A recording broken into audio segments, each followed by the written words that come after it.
called to do. Hark, the voice of God is calling, to the harvest calling you. Does the place you're called to labor seem so small and little known?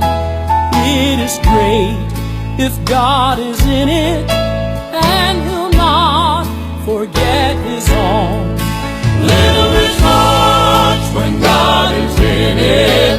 Labor not for wealth or fame. There's a crown and you can win it if you'll go in Jesus' name.